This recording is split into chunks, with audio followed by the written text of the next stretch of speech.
Hi hello ನಮಸ್ಕಾರ ಸ್ನೇಹಿತರೆ. ಈಗ ಕಾಂಗ್ರೆಸ್ ಸರ್ಕಾರದ ಸಂಪುಟ ವಿಸ್ತರಣೆ ಕೂಡ ಆಯಿತು. ಎಲ್ಲ ಸಚಿವರು ಪ್ರಮಾಣ ವಚನವನ್ನು ಕೂಡ ಸ್ವೀಕರಿಸಿ ಆಯಿತು. ಇದೆಲ್ಲದರ ನಡುವೆ ಸಂಪುಟ ವಿಸ್ತರಣೆ ಸಂದರ್ಭದಲ್ಲಿ ಒಂದು ಲಿಸ್ಟ್ ಬರುತ್ತೆ. ಮೊದಲಿಗೆ ಆ ಲಿಸ್ಟ್ನಲ್ಲಿ ಮಂಕಾಳ ವೈದ್ಯ ಅವರ ಹೆಸರಿರುತ್ತೆ, ಶಾಸಕರು.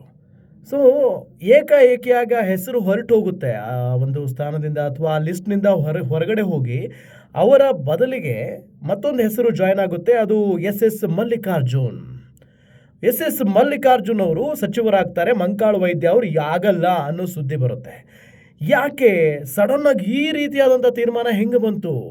ಮಂಕಾಳ ವೈದ್ಯ ಅನ್ನೋ ಒಬ್ಬ ಶಾಸಕನನ್ನು ಹೊರಗಡೆ ಇಟ್ಟು ಎಸ್ ಮಲ್ಲಿಕಾರ್ಜುನ್ ಅವ್ರಿಗೆ ಅವಕಾಶ ಸಿಗುತ್ತೆ ಅಂತ ಅಂದರೆ ಎಸ್ ಮಲ್ಲಿಕಾರ್ಜುನ್ ಅವರು ಏನು ಮಾಡಿದ್ದಾರೆ ಅನ್ನೋ ಪ್ರಶ್ನೆ ಚರ್ಚೆ ಆಗ್ತಾ ಇತ್ತು. ನೋಡಿದರೆ ಒಂದು ಸುದ್ದಿ ಹೊರಗಡೆ ಓಡಾಡ್ತಾ ಇದೆ. ಈಗ ಅದು ಎಷ್ಟರ ಮಟ್ಟಿಗೆ ಸತ್ಯ ಸುಳ್ಳು ಗೊತ್ತಿಲ್ಲ.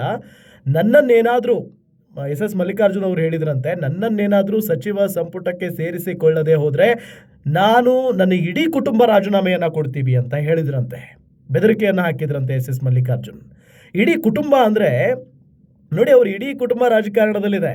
ಎಸ್ ಮಲ್ಲಿಕಾರ್ಜುನ್ ದಾವಣಗೆರೆ ಉತ್ತರ ಕ್ಷೇತ್ರದ ಶಾಸಕ. ಮೊನ್ನೆ ಬೈ ಎಲೆಕ್ಷನ್ ಆಯಿತು ದಾವಣಗೆರೆ ದಕ್ಷಿಣಕ್ಕೆ. ಸೊ ಆ ದಕ್ಷಿಣ ಕ್ಷೇತ್ರದಲ್ಲಿ ಅವ್ರ ಮಗ ಸಮರ್ಥ ಮಲ್ಲಿಕಾರ್ಜುನ್ ಶಾಸಕ. ಮತ್ತು ಇಡೀ ದಾವಣಗೆರೆ ಲೋಕಸಭಾ ಕ್ಷೇತ್ರಕ್ಕೆ ಅವರ ಪತ್ನಿ ಪ್ರಭಾ ಮಲ್ಲಿಕಾರ್ಜುನ್ ಅವರು MP. ಇಡೀ ಕುಟುಂಬನೇ ಇದೆ. ಇಬ್ಬರು MLAಗಳು, ಒಬ್ಬರು MP. ಸೊ ಅವರು ಒಂದು ಬೆದರಿಕೆ ಹಾಕಿದ್ರಂತೆ, ನನ್ನ ಇಡೀ ಕುಟುಂಬ ನಾವು ರಾಜೀನಾಮೆ ಕೊಡ್ತೀವಿ, ಕಾಂಗ್ರೆಸ್ಸಿಂದ ಹೊರಗಡೆ ಹೋಗ್ಬಿಡ್ತೀವಿ ಅಂತ ಹೇಳಿ.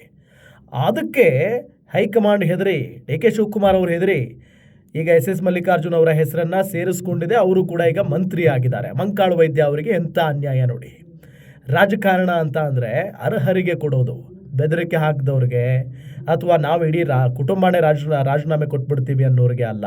ನೋಡಿ, ಅವ್ರ ಮನೆಯಲ್ಲಿ ಅಷ್ಟು ಜನ ರಾಜಕಾರಣಿಗಳಿದ್ದಾರೆ. ಹಿಂದೆ ಶಾಮನೂರು ಶಿವಶಂಕರಪ್ಪನವ್ರು ಇದ್ರಲ್ಲ, ಅವ್ರ ತಂದೆ ಮಲ್ಲಿಕಾರ್ಜುನ್ ಅವ್ರ ತಂದೆ, ಎಲ್ಲ ರಾಜಕಾರಣಿಗಳೇ.